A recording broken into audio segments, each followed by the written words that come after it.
The hotel and tourism industry is a fast-growing industry in Kenya and around the world. When people travel, they want a place they can stay in, they want a place they can eat, they want a place they can drink. And today we are joined by a young lady. Her name is Neti Chipkirui. She joins us on Not Just a Woman, detailing her experiences in this amazing, diverse industry that it is. Welcome to the show. Thank you so much, Rose. I hope I'm right when I say it is a fast-growing industry. It is an industry where you're able to meet a lot of people, be able to make an impact. And probably just before we go into what you do, because I know you offer services and you're part of this huge industry. Tell us a little bit of your background information, where you're from before all this came to be. Thank you for giving me this opportunity to be here. Actually, I'm Neti Kirango, just from Eldoret. Basically, my field of tourism and hospitality just happened to be on my way because I'm a tourism graduate from the University of Masai Mara. And basically, if I wasn't to do hospitality, Yes. my major was to do some nursing courses, but I found myself there. Okay. And I've begun to like it, and I'm liking what I'm doing. To round up about myself, when I was growing, I never realized on hotel, basically the hospitality part. I used to see growth as in terms of medical progress because of my background. I'm raised by parents who are who do medicine. Okay. And I never had a perspective of being a hotelier or into tourism. Okay. But when I went to campus, I was called for a course that maybe I never even chose. All right. And I never realized that I need to change. Okay. For me, it was fine. Okay. And I began from there. Okay, back up a little bit. So when you were growing up, when you were in high school, you were thinking probably I want to be a nurse. Yes. Did you choose this? Because we do have selections in high school. Yeah, I used to see what my mom used to do, treating people, getting people worked out and becoming well from that zone of being sick. And people used to praise her. You are so good with kids. Yes. And I felt that too I should follow suit. Okay. And in my Form 4, I had to change my school because my mom was still schooling too. So I had to forego to go to another school so that I can, where I could pay less money so that my mom could get enough cash to pay for herself and pay for myself. Okay. So when I went there, I knew that that is a point that I had to fix my life. Okay. And to a disappointment, I went to a new school where I had no physics teacher. I'm a Form 4. I don't have a physics teacher for me. I don't have an science teacher for me. I had to study. All Form 4 I studied home science by myself and physics for myself. Okay. And when the results came out, I was really hoping to get into nursing as a degree course. Okay, so how does that work when you're in university and you wanted to do nursing, but now you find yourself in hotel and tourism? How does that work for you? What is your experience like?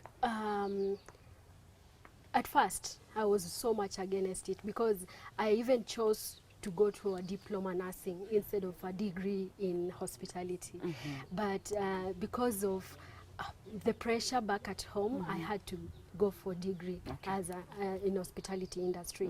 And in my second year, I began liking it because I used to see the change and visit places. And I got to go most places in Kenya as still I was in campus. And I began liking my experience in the hospitality industry until I graduated, and I was able to go to vast environments in regards to tourism. Like I've ever worked in Amboseli National Park as a customer service agent, and by doing so I began to meet tourists and I saw the sales that it happens in tourism industry, Okay, okay. and I realized that it's not all about nursing, that you can meet your requirement as a human being. Okay. You can still fix yourself in hospitality, serve people, and get the same things you can get while in other industries. And we're going to go in depth into the Yes. service and this service industry where you are part of making somebody's day. Yeah. Somebody smiles because of what you have done for them, because of a service that you have provided for them.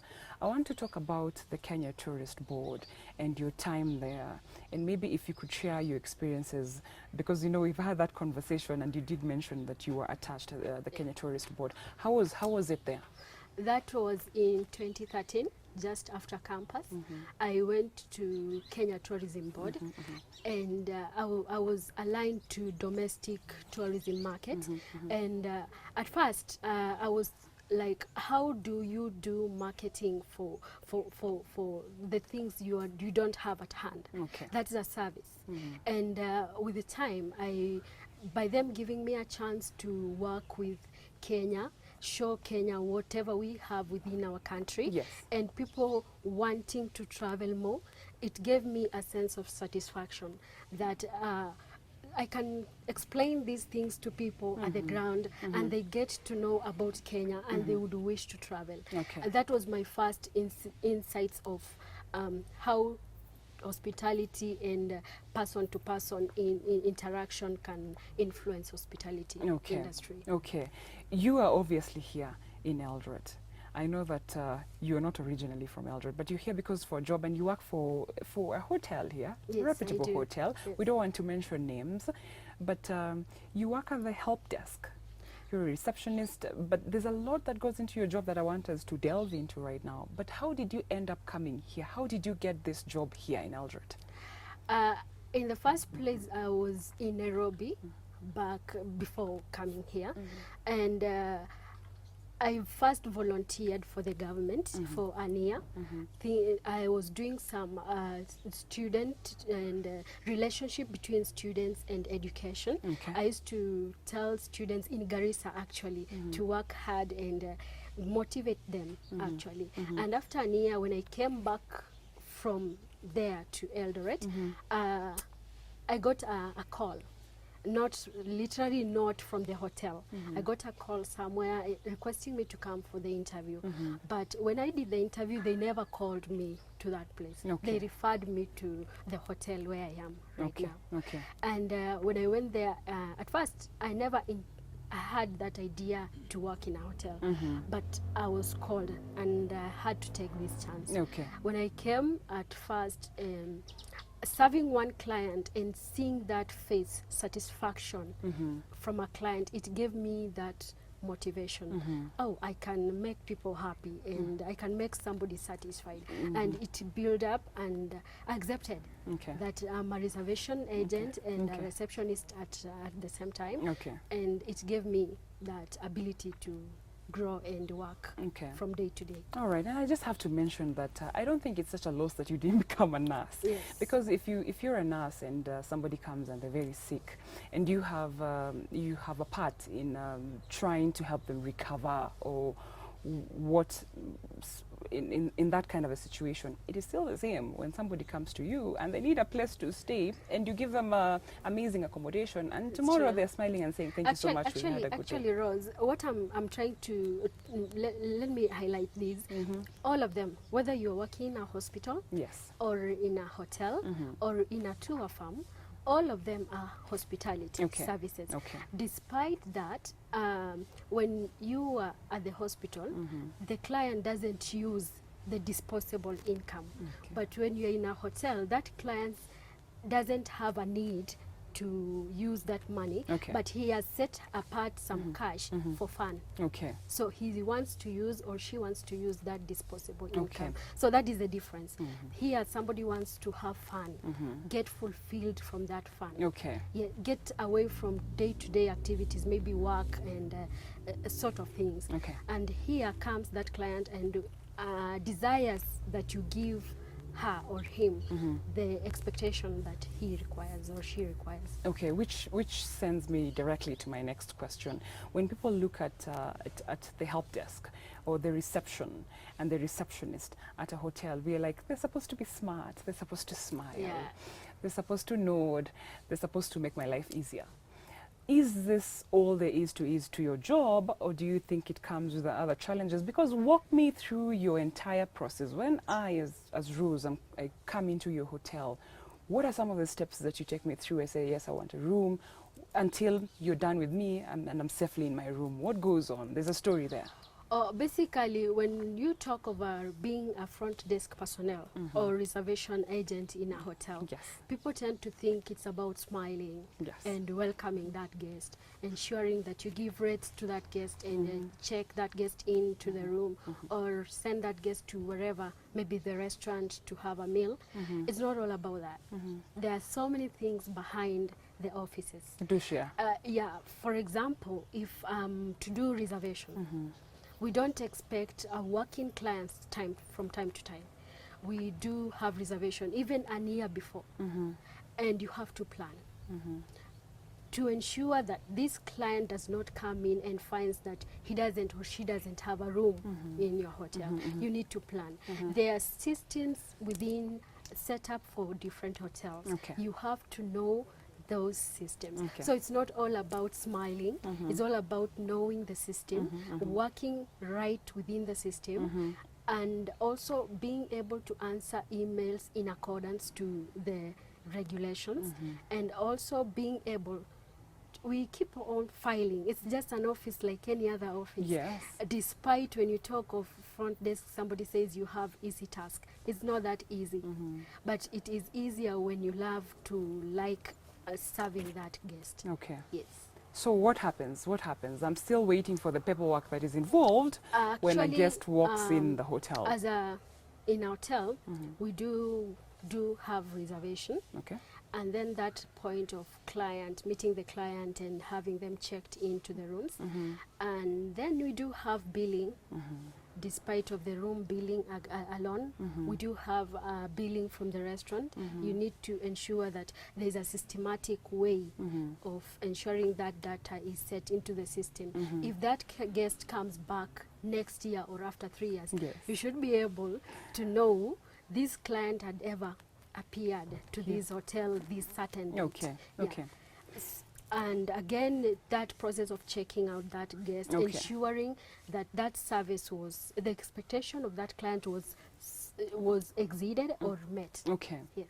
Let's talk about familiarity with clients. How far do you go? How far do you joke? Like when I walk in, you have no idea who I am. So there's always the challenges. Do I become chatty? Do I become more reserved? Or is it different from client to client? Because you have seen hundreds of clients walk through that door and with different personalities. The same way we do behave with friends, families, people have different way of conversation. Some are very quick to converse. Some are very assertive and very talkative. Some are just introverts. So at that point, when a guest walks into maybe the reception desk, I should be, within 2 seconds, I should be able to tell this client is very talkative, and if she's or he is very talkative, then I go with that pace. Okay. You become talkative, but if that guest is somehow an introvert, we go with the pace of the client, because at times you talk too much and the client doesn't need to need that information. Yes, doesn't need that. Maybe he's so tired, he needs to sleep. Yeah, so you go with the pace of the client. Yes. But you cannot be very introvert to an extent that the guest talks more than you. Okay. He will feel like maybe you don't need him around. Okay. Yes. You need to be warm enough, but not very hot. Yes, not very hot actually. Okay, I wanted to ask something in line with what I've just asked. The ability to give more information than is necessary can be harmful to a hotel, and I think we had that conversation, and you told me, you know, Rose, sometimes the introverts work best because they don't say much, because sometimes you're thinking you're giving information, but you're giving more than you should be giving. It can get you fired. Actually, not even being fired, but you're trying to protect your guest, and also you're trying to protect the hotel, In the because establishment. as a front desk personnel, you are the keepers of the hotel. Okay. You are the people with the information about the hotel and even outside the hotel. Okay. You are the people with also information in regards to that guest. Okay.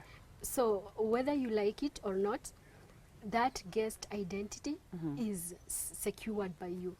You don't have to talk much about the guest to other people, Okay. and even talk too much about the hotel to guests. Yes. You should, they have limits. Yes. Yes, you should have limits in whichever way you are dealing with people Okay. or clients. Okay. Yes. Sawa sawa. When we come back, I want us to talk about how it is that you deal with temperamental clients. Because sometimes you get the difficult ones, you get the easy ones. I think your life is easier when you get the easy ones, and then you get the ones who just check in and then they want to check out, and they don't give you reasons why they want to check out. Or they just snap at you at the desk. How do you handle that? When we come back, we're taking a short break. The program is Not Just a Woman. My name is Rose Okinda, and we're being joined by a young lady in the hospitality industry, working with a hotel here in Eldoret, a very reputable one at that. We'll be right back after the short break.